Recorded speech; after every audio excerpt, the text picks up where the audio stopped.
My name is Ray Bradbury, and I want people to know from the people in France, in Paris, I become a commander in the Order of Arts and Letters. That's how I'm known in France. I think people should know about the pulp era because there was no money for anyone. When I was 21 years old, I sold my first short story to Thrilling Wonder Stories, and I got $15. It wasn't much to live on. And for the next few years, I sold 3 or 4 stories a year, and for about $20 a piece. So there's nothing to live on. I think people should find out that a lot of my word material over a period of 10 years was sold for about $25 or $30 a story. The Martian Chronicles, all the stories in that book sold for about $25 a piece, and it made a book that is still around. It's quite amazing, isn't it, that I wrote a book with no money and has become famous for me. When I was 12 years old, a carnival magician was sitting in an electric chair, reached out into the audience with a sword and tapped me on the brow and cried, "Live forever." I went to see him the next day because I wanted to find out how to do that. And he told me that I had lived before it. Back in 1918, I had been his best friend in France. I died in his arms outside of Paris. He offered me the future, saying live forever, and told me I'd already lived in 1918. And he sent me away through the carnival, and I looked at the carousel with the horses going around and around to beautiful music. And the next day I traveled to Tucson, Arizona, and I lived on Lowell Avenue, which was named for the Martian photographer Percival Lowell. And I didn't know I was standing on a street named for the man who really publicized Mars. And so when I was 12 years old, I got a toy typewriter for Christmas, and I began to write. And the first thing I wrote was a sequel to the Martian books of Edgar Rice Burroughs. When I was in high school, I belonged to the poetry club and wrote lousy poetry. I belonged to writing classes and writing short stories, and I never wrote a decent one. And when I came out of high school, I joined the Science Fiction League down at Clifton's Cafeteria in downtown LA. Forey Ackerman invited me to come down, and I came down and I met all the established writers like Henry Kuttner and Lee Brackett and Robert Heinlein. Robert Heinlein was just starting his career. He was not very well known at that time, but within 2 years, in 1940, he sold so many stories to Astounding Science Fiction, he became established as the leading science fiction writer in the United States. And he liked my stories. He read one day and said, "Would you let me send this story to a magazine for you?" I said, "Yes, sir." So he sent Rob Wagner's script, and I got a letter in August 1940 saying, "We're going to publish your story in Rob Wagner's script." All because Robert Heinlein, the great writer of science fiction who became more famous than anywhere else in LA, sent it to that magazine for me. So that's how I got started. And back in 1939 and 1940, you got a half-cent a word, maybe a penny a word, occasionally 2 cents a word. So there was not much money. And my first story I sold to Thrilling Wonder Stories, and I got $15. And it made me very rich that week. I was selling newspapers on a street corner at the time. And my friend, who was an agent, Julia Schwartz, came to the corner with a copy of Thrilling Wonder Stories, and he showed me the story. He says, "My God, here you are in Thrilling Wonder Stories, and here's your check for $15. So I felt very rich and very famous. It was the middle of the Depression. Nobody survived. Nobody had anything. My father was out of work for years. It was a terrible time. You people today don't understand what the Depression was like. My dad looked for work again and again over a period of 8 years. So he was very sad, and he had a tough time raising the family. The thing that I did is I got to know the managers of various movie theaters, and I got to go into those movies because I knew the managers. I would buy the Sunday paper for them and give it to them, and they'd let me in. Or sometimes I would go on Thursday night when they changed the signs in front of the theaters, and I'd sneak in the back of the theater and go down and come up through the orchestra pit and sit in the theater. If there's any way I could, I got to the movies. If you speak of life in the 30s and 40s, nobody had any life. Everybody was unemployed. There were 15 million people unemployed in the United States out of 30 million people. It was terrible. And I saw my father crying occasionally because he had no money. And my brother, instead of trying to find a job, went into a CCC camp that the government provided to make work all over the country for unemployed young men. And they built dams and roads and reservoirs and all sorts of incredible things. And my brother earned $30 a month working for the government. So everything was cheap, and the movies were inexpensive, but you had to go early to get in for a dime. So I went to a lot of dime movies. The only people that I knew was Henry Kuttner, who worked for the various science fiction magazine. He became my friend, and he read all my stories and helped me change them. And when I sold a story to Weird Tales, he wrote the ending of the story for me, and we published that in the book. And Lee Brackett, who became a well-known author at that time, when I was 20 and she was 23, I met her every Sunday down at Santa Monica at Muscle Beach, and she was there every Sunday at noon playing volleyball. I came to watch her, and I read her brilliant short stories that she wrote for Planet Stories, and she read my dreadful short stories, which didn't sell anywhere. It took years before I began to sell short stories, but I met her every Sunday for 10 years.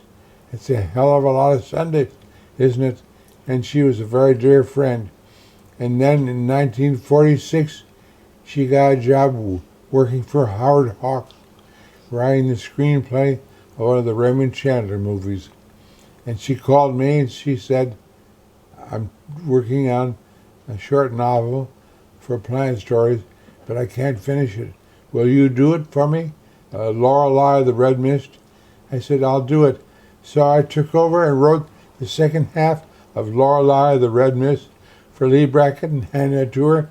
She said, you son of a bitch, I can't tell where I end and where you begin. So I became Lee Brackett's partner and published a story with her, and I got paid $100, I think, for that story. And then she went on and she invited me to come to the studio, and I met Howard Hawks and Lauren Bacall and Bogart and a lot of the other famous people in one day. And so she was established in the studios and made many films for Howard Hawks. And it took me many years to follow her. At that time I had no agent, and I sent my short stories to an agent named Fred Pohl.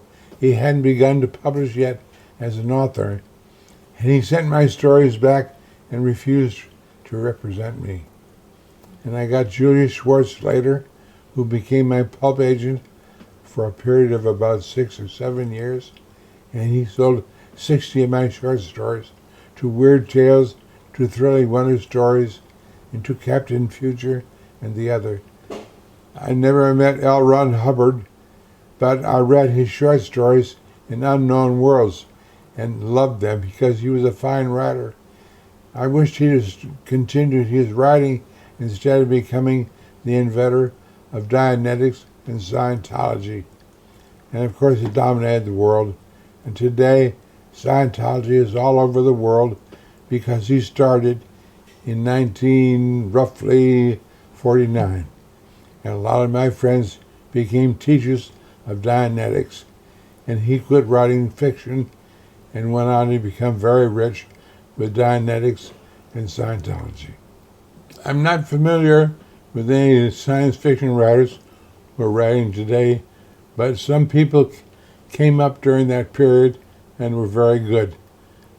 Isaac Asimov was one of them, and he became established, along with Robert Heinlein, all over the world with his fiction. And Henry Kuttner became established, and he worked with his wife and took the name Louis Paget, and it was published under that name.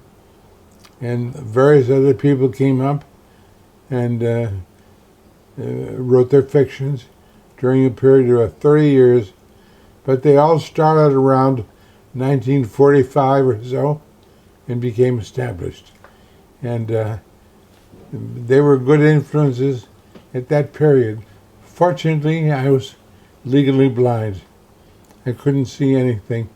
When I went down for an examination, and the doctor said to me, read those letters. I said, what letter? He said, on that card. I said, what card?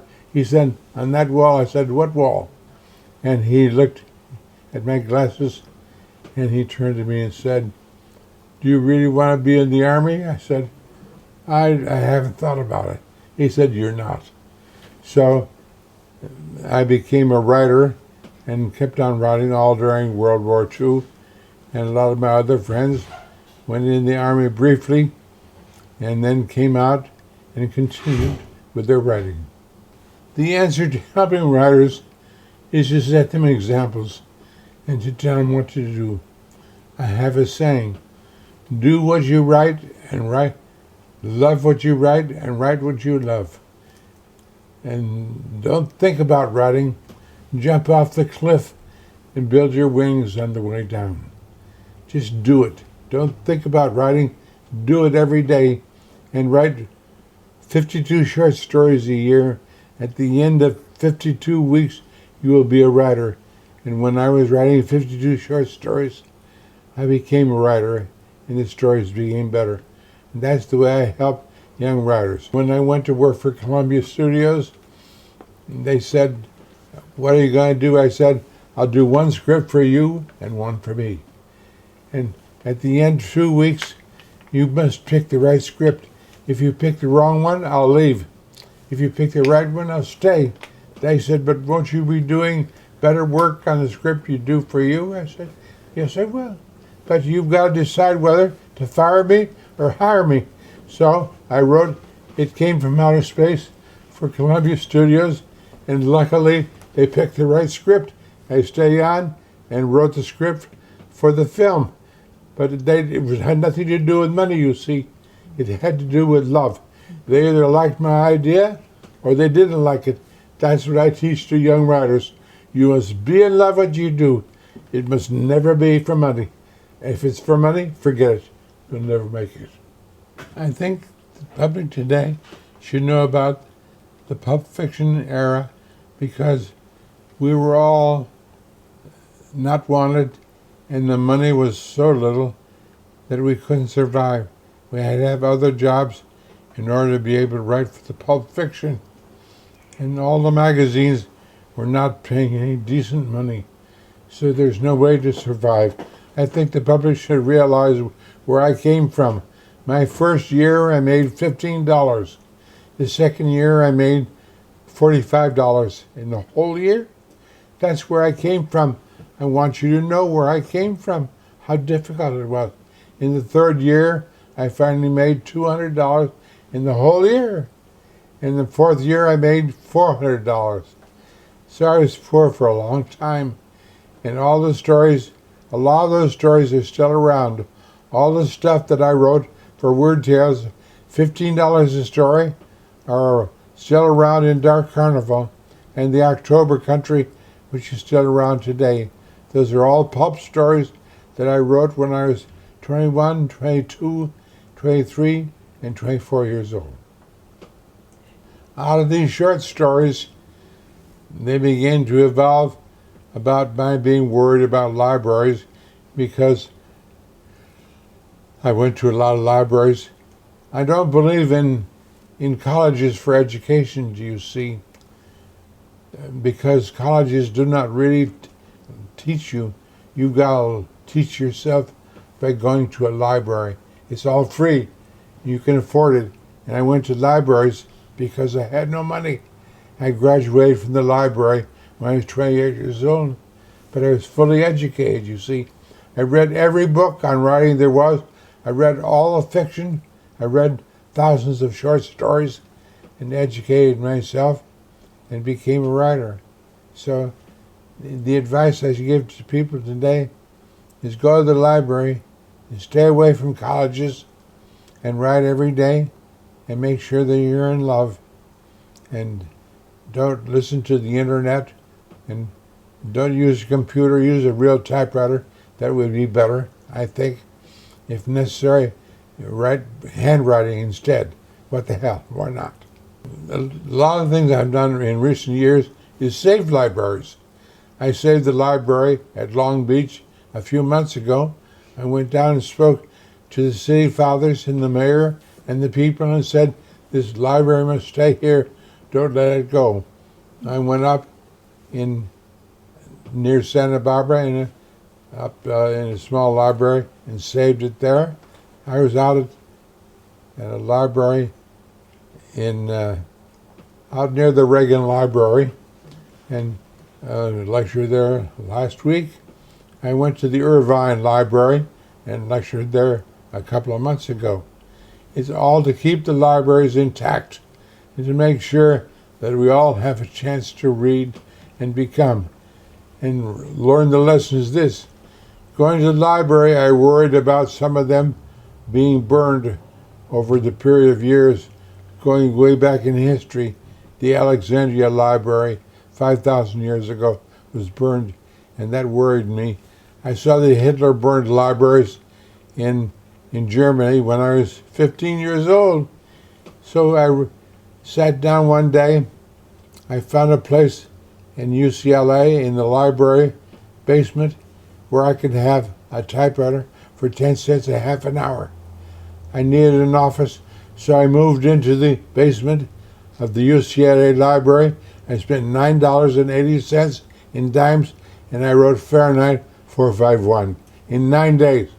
It's beautiful to think what I did because I was in a library, you see, and being excited, running up and down stairs and writing Fahrenheit 451. I love all of my books. There's no favorite book. They're my children.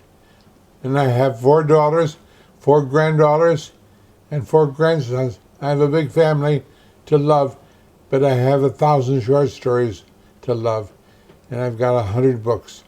So you see, I have a gigantic family, and I'm very much in love with all of them. The sequel occurred to Fahrenheit 451 when I wrote the play for the stage, and the characters came to me.